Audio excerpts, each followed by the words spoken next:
Lorne Cook from the Associated Press. You said again today that NATO is stronger than it's ever been, and when I read the document, I feel there's like this collective, there's kind of a dissonance between what we see in the world and what we have to say about NATO. We've got an ally that had its designs on Greenland. A bunch of other allies had to go there with a trigger force, right, to keep this ally away. We've had that ally calling others cowards. We have the Secretary of State and Defense who don't turn up. Russia remains the biggest threat to NATO, and it doesn't seem like President Putin is intimidated at all, really. And you've said yourself within the next few years he could launch an attack somewhere in Europe. How is it that NATO is so strong in these circumstances? Well, let me answer that question head on, and I've said it before. I don't believe that with the present American administration, the whole of NATO would have been reaching the 2% at the end of 2025. Take some big economies like Spain and Italy and Belgium and Canada. We're far from the 2% mark. They all got to the 2%. And this is bringing in billions and billions of euros/dollars to spend on defense. And then the Hague Summit, without the present administration in the United States and the present president, I don't think we would ever have reached this commitment to spend 5% of our GDP on defense, including the 3.5% on core defense. And then finally, I think it was very important that the new American president coming in, Trump 47, opened the dialogue again with Russia to end the war in Ukraine. Because in the end, it was only the United States, I believe, who was able to break that deadlock. So that would be my direct reaction to your question. Okay, and just next to him, Terry. Thank you, that's efficient. Hi, Terry Hi. Schultz Good morning. with DW.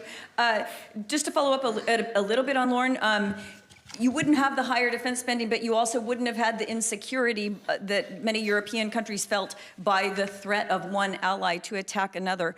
But more broadly, when you look at the threat picture as you give it, and you say that it's much more dangerous, the Middle East doesn't come up, and yet so many of your public statements over the last weeks have been about how NATO allies need to support the U.S. in its efforts on Iran. I mean, do you feel that this is now a NATO issue? And how much are you working behind the scenes to do what you have advocated, and that is support the United States in its attacks on Iran? Thank you.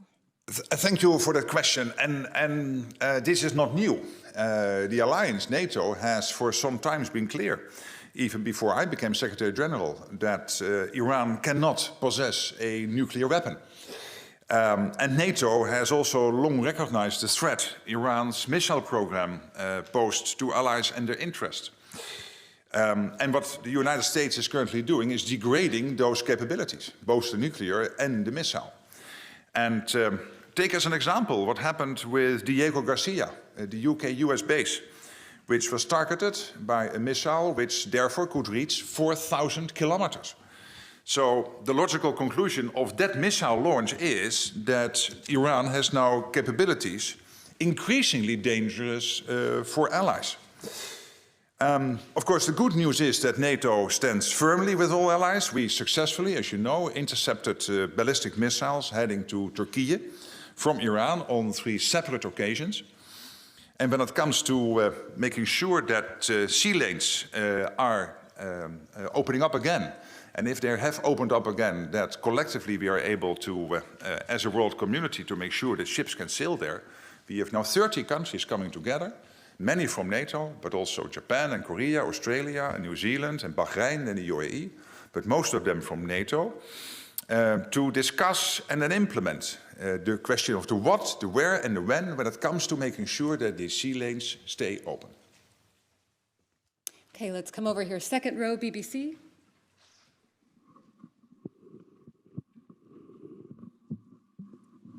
Thanks very much, Mr. Rutte. Good morning. Good morning to you. Congratulations with your new Director General.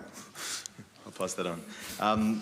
The first question is on Iran. You told our partners at CBS News that President Trump is doing this to make the whole world safe. I was just wondering how you can argue that in the short and medium term, and also how concerned you are about the impact on Ukraine, because you talk about how it's so central to Europe's security. And we've seen already how it's really benefiting President Putin, what's happening in terms of the easing of sanctions on oil, and that the Ukrainian conflict is being overshadowed, which I know is a concern of yours. And secondly, if I may, you have made a conscious decision not to criticize President Trump publicly. You're among a number of figures on the global stage who have done that. But just last week, he was saying that NATO allies were cowards for not joining what's happening in Iran, joining him and Prime Minister Netanyahu. And in that Truth Social post, he ended it by saying, we will remember. Now, whether or not President Trump is aware of this, but that has real echoes and chimes with words of remembrance that for more than 100 years, people in Europe in particular have been using that sort of phrase, we will remember them. So I just wonder, I'm not inviting you to criticize President Trump because I know that's something you've been reluctant to do, but how does that touch you? How does that feel you when you see that sort of post? Well, thank you. Let me, various elements in the question. So first on Ukraine, the good news is that essential equipment into Ukraine continues to flow. And that is important because we have to do everything, and NATO is very much involved through the Command in Wiesbaden, through JTAC, individual nations providing support to Ukraine, including the essential equipment coming from the United States, paid for by European allies, getting into Ukraine. So that continues, that's good. Then when it comes to the comments of President Trump, as I said also on CBS, what I've been seeing is some frustration with him about the Europeans needing to take time to react to his request when it comes to this question of making sure that sea lanes are open. And I said, hey, there is a reason for that. And the reason is that for good reasons, the US was not able to consult with allies because they wanted to keep the campaign secret. And again, for good reasons, to make sure that nobody knew what happened on that Saturday morning. There's always a risk if you inform too many people that things might leak. But that also had the disadvantage that it takes time for the Europeans to get organized. The good news now is that thanks to the leadership from the United Kingdom, France and others, originally 6 countries, the UK, France, Italy and Germany and Japan and the Netherlands, then on Friday 22 countries and by now over 30 countries have committed to come together to discuss the what, the where and the when it comes to making sure that the sea lanes stay open. And this is exactly also to the request of President Trump. And more generally, when it comes to the Middle East and the situation with Iran, NATO has been consistent over the years that NATO does not want, as an alliance, and this is a collective position, for Iran to get its hand on either a nuclear capability or a missile capability. Okay, we'll go to the 4th row. Interfax Ukraine in the center. Hi, ma'am. Good morning. Goedemiddag. Goedemiddag. U spreekt Nederlands. Klein beetje, dank u wel. Thank you, Alison. News agency Interfax Ukraine, Irina Sommer. Follow up what you just said, that American weapons continue to flow to Ukraine. Washington Post just reported that Pentagon might consider to redirect weapons which is going to Ukraine to Middle East. So what do you know about it? Because it's mentioned that it is already weapons which already was pre-ordered in the frame of Pearl, NATO program for Ukraine. So what do you know about this and what NATO is going to do or would do if it will happen? Thank you. Well, as I already mentioned in reaction to another question, this crucial equipment through Pearl, so this US vital equipment for Ukraine, including interceptors, is continuing to flow into Ukraine. And let me add that since the launch, and that was, of course, last summer, Pearl has now supplied around 75% of all missiles for Ukraine's Patriot batteries and 90% of the ammunition used in other air defense systems. So this is an important program, again, continuing to flow. 4th row, also in the center, Anadolu. Thank you very much, Secretary General. This is Chair Hi, good morning. Anadolu Agency. Good morning. You've mentioned your efforts regarding the formation of a multinational coalition outside of NATO to address the situation in the Strait of Hormuz. But I want to focus more on the NATO dimension of the conflict. And you've mentioned it yourself. In light of the recent developments in the region, the ballistic missile attacks on Turkey, a NATO territory, on 3 occasions actually, I would like to know, is the alliance taking or planning to take additional measures to augment Turkey's security? Could you kindly elaborate on those? Thank you. Well, obviously, I cannot go into the more secretive military planning, but I can assure you one thing. NATO is the strongest military alliance in world history. And we will do everything as 32 allies, the United States and Canada and the 30 allies in Europe, to do everything to defend every inch of NATO territory. And taking out these 3 missiles heading for Turkey is clear evidence of that, and we will continue to do so. And making clear to any adversary that we will do everything necessary to indeed make sure that we are safe. Okay, coming over here to the second row towards the center. Hi, good morning. Good morning. From Breaking Defense. Breaking Defense, sorry. This week, the CEO of Rheinmetall warned that European, American, and Middle Eastern munitions stockpiles were nearly empty. In the 2025 report, it says that in line with the updated Defense Production Action Plan, greater spending would allow for a rapid expansion of such production. How do you explain these claims that NATO countries still have near empty munitions despite years of warning, and what concrete steps will you take to fix that gap? Thank you. Yeah, thank you so much. And this is clearly one of the main focus areas also in Ankara at the NATO summit, no doubt, how to make sure that we ramp up defense production, because defense production in the end is an integral part of our overall deterrence and defense. It is the men and women in uniform, but also making sure they have what they need to fight the wars which others want to mount on us, and we then will defeat them if they try. When it comes to ammunition particularly, as you know, there is some good news that we have been able to increase the production of ammunition 6-fold compared to a couple of years ago. But still, clearly there is more to do. And when you look at the broader defense industrial base, and this is an issue which we have to confront both in the United States and Canada as well as in Europe, the defense industrial base at the moment is simply not producing enough, and we are not fast enough in implementing innovation. We are getting better, but we have to do more. One of the reasons why we started the 2 sentries last year and also Arctic Sentry this year is not only to defend what we try to defend and will defend through the centuries, but also to make sure that we know where the gaps are, which capabilities we need to develop, including when it comes to innovation. Take, for example, drone and anti-drone technology. Here, as also is now the case in the Middle East, we can learn from Ukraine. But there are other examples. Also examples of how to make sure that the latest innovation, AI technologies, are an integral part of our overall defense. So this is crucial. I know the American president had a meeting with the 5 primes in the US. I spoke with one of the CEOs afterwards. That was a very effective meeting. We are doing the same, of course, here with national leaders like President Macron and others sitting with defense industry here in Europe. And finally, this is, of course, a transatlantic issue, but it is also a transatlantic defense industrial base. More and more we see European companies investing in the United States, but we also see US companies setting up shop here to, for example, produce missiles for Patriots. Okay, and we're going to the back now, Frankfurter Allgemeine Zeitung. Thanks so much, Thomas Kutschka with FAZ. Where are you? Oh, yeah, Here. Yeah. 2 questions, please. The first one, there's a report out today claiming that Russia now delivers combat drones to Iran. Can you confirm this? Does not NATO have any information about this? So the other way.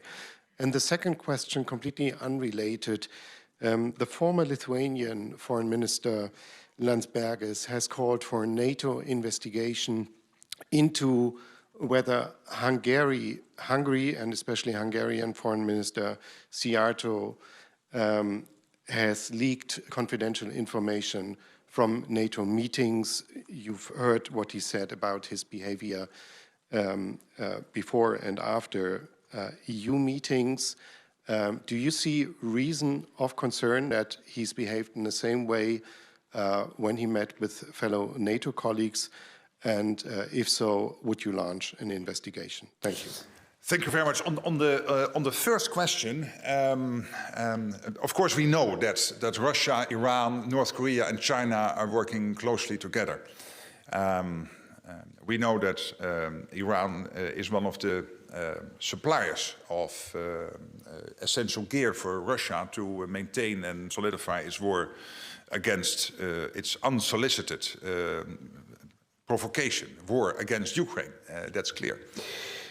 So it tells you something when these reports come out that Russia is sharing so much also with Iran. So let's not be naive about that. I cannot tell you what intelligence is telling us because obviously that's intelligence, so that we keep that secret. But you can see yourself from open sources, and we noticed for some years that there is a close connection between Iran, Russia, North Korea, and China. And then on the second question, all 32 allies, they all agree that Russia is our most significant threat. There is no discussion about that. A threat to our security now and longer term. And also that all 32 allies are totally committed to make sure that we have the collective defense in place, we take the necessary steps required to ensure indeed that we can deter and defend. So we're working together with all allies on this every day. Okay, now the third row in the center, Al Jazeera. Wait for the mic, please. Wait for the mic, please. Good afternoon. Good afternoon. Step Fazer from Al Jazeera. Hi. I want to clarify something because you have been under criticism in the last couple of days because of the interviews you gave in the weekend. European diplomats felt you overstepped your role because the mood in Europe was not endorsing the war Israel and the US are now fighting, but there was a much more hesitation, and also the fact that you said all these countries are coming together. The message the European nations were saying that they only want to help when there is a ceasefire, or at least the fighting has stopped. The message you're giving now sounds different, so could you please respond to this criticism and clarify exactly what these 30 countries are going to do? Yeah, I don't think I think I'm still saying the same, and that is that, as I said also on Sunday, that NATO has always been consistently clear that the whole of the alliance, that obviously for Iran to possess a nuclear or a missile capability poses a threat not only to the region, an existential threat, by the way, to potentially Israel, but also a threat to Europe. And Iran is an exporter of chaos to the region and to the world for many years now. Let's not be naive about that. And what the United States is doing now is degrading that capability. And yes, I applaud that. In the alliance, you will always have different views. That's unavoidable. It is an alliance of democracies. But when it comes to not accepting Iran having a nuclear and missile capability, we all agree. The whole of the alliance has also condemned the indiscriminate attacks of Iran on its neighbors. That was in a meeting only last week with ambassadors also of the Gulf states here at NATO headquarters. And then, indeed, when it comes to this group of countries coming together, most of them from NATO, to make sure that the Strait of Hormuz, the sea lanes, are open. And indeed, that begs the question, given the fact that the war is ongoing. What does that mean in terms of the what question, the when question, and the where question? Actively now, countries are working together, and the United Kingdom is leading that effort under Prime Minister Starmer and the senior military in the United Kingdom, together with France and others, to make sure that those questions will be answered. And this is to President Trump's request. He said, hey, I would have rather have that seen earlier starting. And there my reaction is, Europe needed time because the United States, for good reasons, was not able to inform allies of what was going to happen now 3.5 weeks ago on Saturday morning, because that would have, that would have potentially led to a leak or whatever. That was always a risk when the US had the opportunity to take out Iran's leadership. So I totally understand that. I don't criticize that, but it means that it takes some time for Europe to come together, and that's happening as we speak. All right, second row, Reuters. Thank you very much, Lee from Reuters. I'd actually like to follow up on Irina's question. So in that same Washington Post story, it said that the Pentagon had actually notified Congress that it intended to divert about $750 million in funding provided by NATO countries through Pearl to restock the U.S. military's own inventories rather than to send additional assistance to Ukraine. What is your reaction to this, and was NATO notified of this change? Thank you. Well, again, it's not for me, and it's not very difficult to do this in an open presser, but to comment on individual weapon deliveries. But I can assure you that the critical support from the United States into Ukraine, paid for by allies, so this famous abbreviation PEARL, continues to flow. And this is crucial because this is next to the intelligence the US is sharing with Ukraine, which is essential. It is also essential defense industrial output from the United States, from their stockpiles, when it comes to, for example, interceptors for Patriot systems, but also other crucial and vital military gear. Okay, just next to her, Deutsche Welle. Ksenia Polska from Deutsche Welle Ukrainian. Good morning. Good afternoon. Sorry, afternoon, yeah. Secretary right. General, so based on the report and what you have already mentioned about Ukraine, NATO is now coordinating the arms deliveries to Ukraine. It's coordinating the training for Ukrainian army. It is learning its lessons, as you said, from Ukrainian war experience through, well, NSATO is for coordinating and JTEC is for the lessons learned. We have heard news about the role of Ukrainians also in different military trainings and maneuvers. And given this level of operational involvement and cooperation, would you describe Ukraine as already part of NATO's defense ecosystem, even without the formal membership? Well, let's be very precise on this. NATO is not party to the conflict. So NATO is indeed coordinating all the support, the training and the weapons deliveries and capturing all the lessons and making sure we share them within NATO. And then, of course, we also share our insights with Ukraine through this joint education and training center in Poland, the so-called JTEC. You're totally right on that. But then I don't want to put a particular frame on it. There is a path into NATO for Ukraine, which was agreed at the Washington Summit in 2024. That path will take time because we know there are various allies not accepting NATO membership at the moment, so that is not on the cards for now. But we also know that through the coalition of the willing, together with the United States, in Paris in January, under the leadership of President Macron, we agreed on what the security guarantees for Ukraine should look like post a ceasefire or a peace deal. Preferably a peace deal, if not, then at least a long-term ceasefire. And I think that is extremely relevant, because in the end, if it is not NATO membership, and again, that's not on for now, we have to make sure that when the war stops, Putin will not try again, because he knows, and this is why we need the security guarantees, that the reaction will be devastating, and that is collective NATO, countries outside NATO, so this coalition of the willing, many NATO countries, including the United States, involved. Okay, front and center, Estrella. Hello, good afternoon. Good afternoon. This is Ana Crespo Guillén from the Spanish newspaper Estrella Digital. You said that the trend of increasing defense spending will be a priority in the years to come. Spain has reached a defense spending of 2% of its GDP in 2025 and is therefore approaching what it considers its ceiling, which is 2.1%. At the same time, other NATO allies that have also reached the 2% benchmark are expected to more than double their efforts toward 5% by 2035. So how do you assess the fact that over the next decade, Spain's planned increase in defense spending would be limited to around 0.1 percentage points, while most other allies are expected to make significantly larger increases? Thank you so much. But let me start by commending Spain, because at the beginning of last year, the Spanish defense spending was about 1.3, 1.4%, and in April I got a call from Pedro Sanchez, the Prime Minister, saying we will go to the 2%. He did.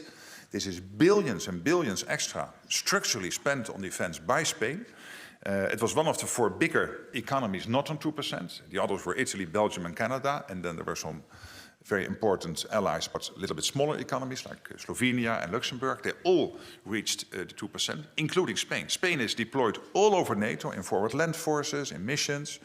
You have a Patriot battery securing the airspace in that part of Europe, Turkey, etc., but also wider, to make sure that we can defend ourselves on every inch of NATO territory. So Spain is really doing what Spain needs to do. And yes, at the NATO summit in The Hague, Spain signed up to the statement. But there was also, you know, the disagreement, the agreement to disagree, that we believe Spain needs to spend 3.5 to get to the capability targets. Spain thinks it can be done on 2.2, and future will tell who is right. I think I am, we will see. But that is not new. That was the summit in The Hague. But what happened last year, really, let me commend Spain for what Spain is doing. All right, third row on the aisle. Thank you very much for the opportunity. Good afternoon, Mr. Rutte. President Trump is calling your organization an organization of cowards. You're not responding to that. Is that your strategy to keep the Americans on board? Well, let me be clear. As Secretary General, of course, the alliance is very dear to me, otherwise I would not have this role. But as I said before, the United States, under this president, is doing stuff which is quite crucial for the alliance. But then I have to repeat a little bit. It is starting again the dialogue with Russia, breaking that deadlock, getting the peace process going. It is making sure that the whole of the alliance came up to the 2%. I'm again not sure whether we would have reached that at the end of last year without President Trump. And then in The Hague, we agreed on the 5% spending target. And this is doing two things. One, it is equalizing with the US. That is taking out this big irritant that the Europeans and the Canadians were spending less than the Americans. A problem basically since Eisenhower. So, hey, it was about time to solve that issue. But more importantly, it is making sure that as an alliance as a whole, we have what it takes and what we need to deliver on the capability targets defense ministers agreed last June in 2025, so that if the Russians or whoever adversary wants to try something against us, we are not only now, yes, now we can defend ourselves, but also longer term we can do that. That's why we need to spend that 3.5% core defense spending, 5% overall. And that is all, yeah, I think also in a large part, and not every European likes me to repeat this, but it is true. Without Trump, I don't think it would have happened. Okay, we have a few minutes left and more questions than we have time, but let's go to AFP here in the second row. Thank you very much. Good afternoon. Good afternoon, sir. I'm Olivier Beau from AFP. I would like to come back on what you said on Ukraine, that essential equipment continues to flow to Ukraine. But the question is for how long? And we are talking here about missiles, interceptors like Patriots. I mean, are you concerned that the stocks might be exhausted very soon if the war in Iran lasts longer? Thank you. Well, I mean, yes, the flow is continuing. And we also know that in the Middle East and a lot of stockpiles are being used. That's clear. And there was this other issue already, and that is the defense industrial base, that we have to produce more. Your country, France, has some of the most impressive defense industrial companies in Europe, but please ask them to produce more. And the same I could say to colleagues from Germany.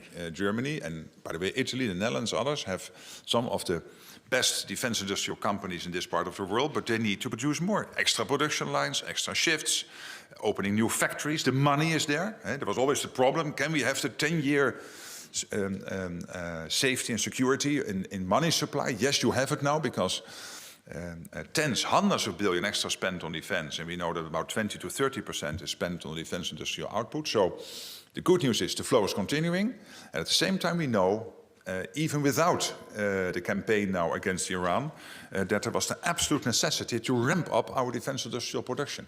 And this is an issue which Europe has to face with the US, which the US has to face, and collectively, as a transatlantic defense industrial base, we have to face. Okay, third row on the aisle. Tamara Nutsubidze, independent media platform from Georgia, Euroscope.